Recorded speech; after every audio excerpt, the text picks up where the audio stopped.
Can high water and a low oil produce a strong rock hard soap? Today, I will show you exactly how I made it using tallow and a few powerful additives that can help make your soap hard like rock and also last long while using it. Remember, it is not every oil that accepts this kind of formula. So be careful with your choice of oil. This soap turned out to be too hard and no issue at all. So I bring you this good news so you too can try it. So now I will be showing you step by step tutorial from start to finish how you can use your high water to produce a very strong hard bar soap.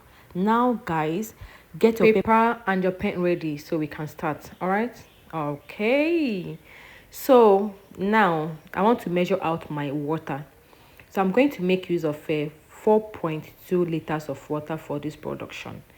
So follow me, let's count the water. All right, so this is 1 liter of water, this is 2 liters of water, going in is 3 liters of water, another liter of water, this is making it 4 liters of water. Now this one is the 200 mils of water, making everything a total of 4.2 liters of water. All right, so here I have my calcium carbonate in here. This is my calcium. I also have my sodium sulfate. Yeah, this is my sodium sulfate. Okay, I will explain later. So here is my soda ash. All right, I'm making use of all these additives. So here is my sodium sulfate. Okay, so I'm going to write out the recipe at the end of the video. So this is my my sodium hydroside. Sorry, my sodium hydroside. This is caustic soda. So now this is the 4.2 liters of water I measured earlier. Into 3 parts. So I'm going to share this to dissolve 3 my solvents. Yes. I'm going to use each part to dissolving my sodium sulfate. So the first thing that went into the water first, my sodium sulfate went in. You can as well dissolve whatever you want to dissolve additives you want to dissolve first. There's no problem. So going in, this is also my calcium carbonate. Remember, the first solvent I dissolved was my Kaolin Clay, then followed by my calcium carbonate. So these two, I just dissolved them into this particular water. If you like, you can make your water equal parts anyhow you want to make it, so long as you are making use of a total amount of whatever water you want to use. Okay, so make sure you dissolve properly so that it won't settle beneath the bucket. So in here, this water I want to use to dissolve my soda ash. Okay, so after dissolving this, I set it aside. Then here is the sodium hydroside, which is lye, which is caustic soda. So we are preparing a lye solution with it. So I've added my lye into the water.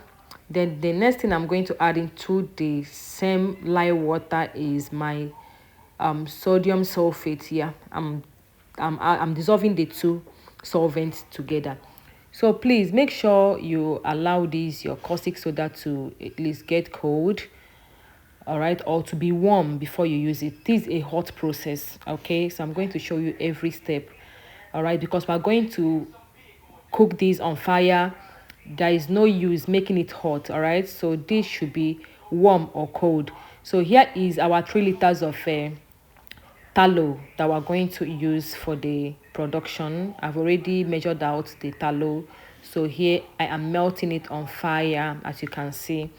So we are going to allow this to fully melt, okay, before we use it. Here it has fully melted. Then we are going to use it for the production. So I sieved my oil and pour it into the bucket I'm going to use for the hot process.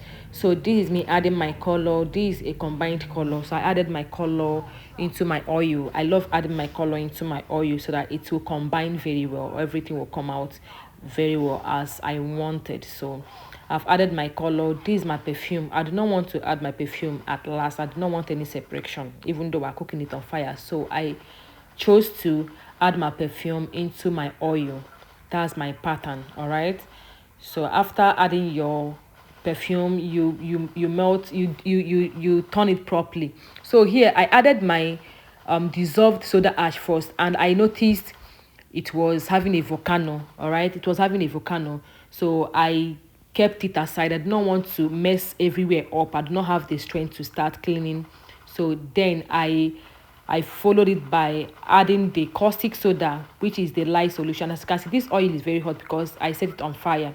Now I added the caustic soda solution into the oil.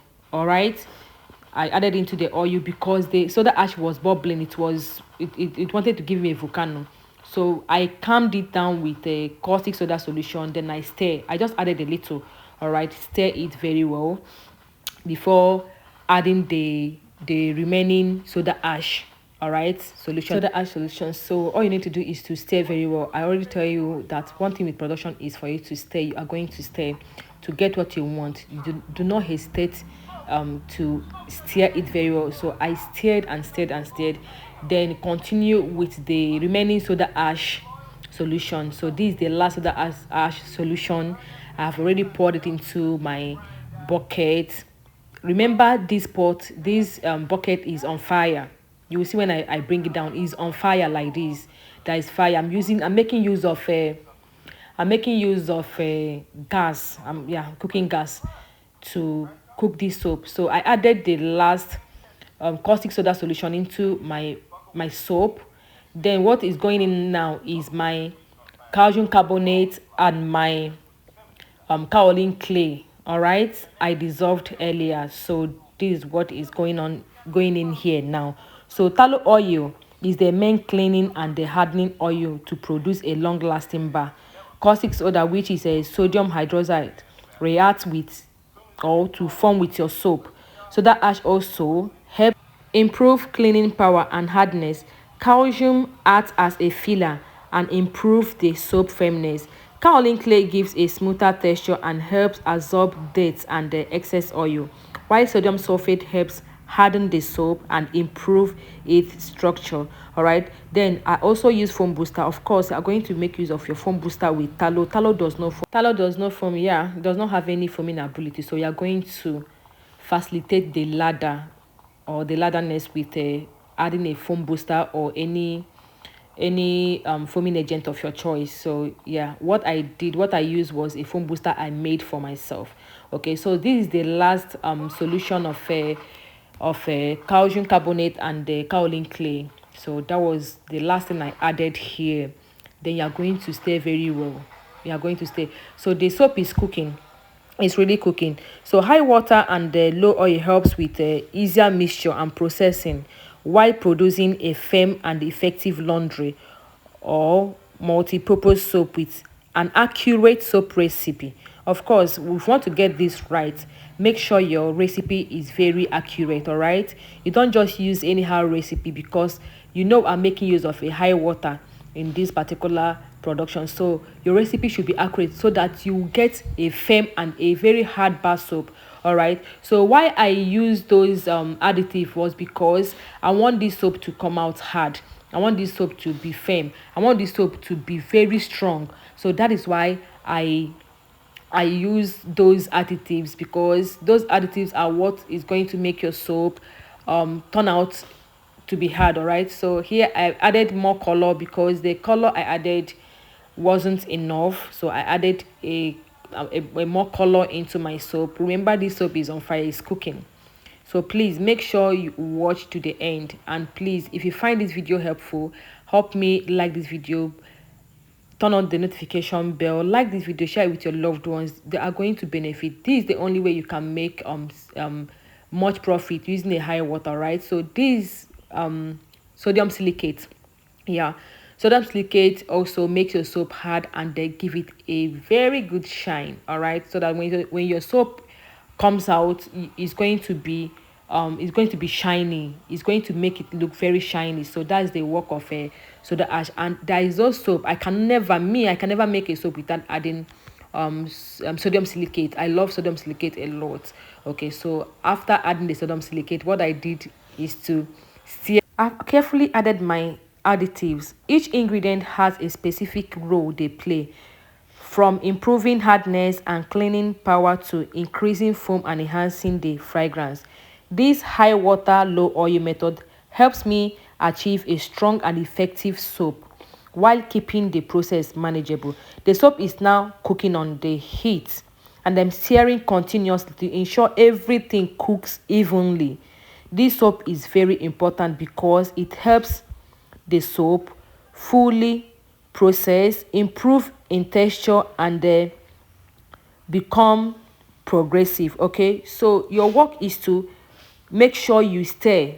Have you seen the texture of this soap? This soap has cooked very well, so there's nothing much for me to do other than, after stirring a little while, I then bring it down on fire. This is me bringing my soap on fire. Did you see the gas has been on since I started cooking this soap? Since the soap was on fire, I mean, since the oil was on fire, this gas has been on to tell you it is a hot process soap. So I'll bring it down. Then this is me pouring this soap into my mold. I'm telling you, this soap is very, don't worry, this is the soap here, is a very rock hard pass soap. This soap is very hard. I'm placing my finger, I'm dipping my finger into it, but it can never penetrate. So this is me cutting the soap. This soap is so hard that you can sell the soap. And there is something I noticed after. Okay, let's just continue. I will just tell you what I noticed before the end of this video. So I'm cutting this soap. This soap, you can cut this soap and sell within 24 hours. I'm not lying to you. This is a cooked soap. It's not like a semi-hot process where you wait for like a week or so before you sell. It's not like a cold process soap where you wait for 4 weeks or 6 weeks before you sell. No, I've cooked everything on fire. Remember, cold process, you don't cook on fire. You must allow your caustic soda to be cold before you make a cold process, and your oil should be cold. But this is a hot process method where you cook your soap on fire. All right. So after cutting this soap, if you want to sell this soap within 24 hours or 84 hours, you are good to go. This soap will never be harsh on the palm. All right. So after cutting this soap here, I test run this soap, and I'm going to tell you what I noticed. Unlike semi-hot process and the cold process soap that I normally do. All right. So here is me cutting the soap into bars. This soap makes the finest of soap. I'm telling you, the hardness is what wowed me. The hardness is what gives me joy. It's not like when you make a hard bath soap, high water soap, you will see water floating beneath the mold. No, this came out very strong. All right, it came out so solid and strong. This soap is so beautiful. All right, so this is the whole ingredient I used for this particular recipe. If you want to go ahead to try it out, there's no problem. So you are going to tell me in the comment section if you are going to try this out, if you like the recipe I drop. If the soap comes out firmly and hard, please drop your comment into the comment section. Okay, now this is me test running this soap I just made today. What I told you I noticed after test running the soap is that the soap did not shrink my hand. Unlike semi-hot process and the cold process, this soap did not shrink my hand. That is because it was cooked on fire. And that is the reason why I said you can sell this soap within 2 days or 4 days. So we are coming to the end of the class. If you enjoyed this video, please give it a thumbs up. Leave a comment below and subscribe to the channel. For me, I beg you. All right. For more soap making tips and the business tips. All right. Until then, I love you all. Bye.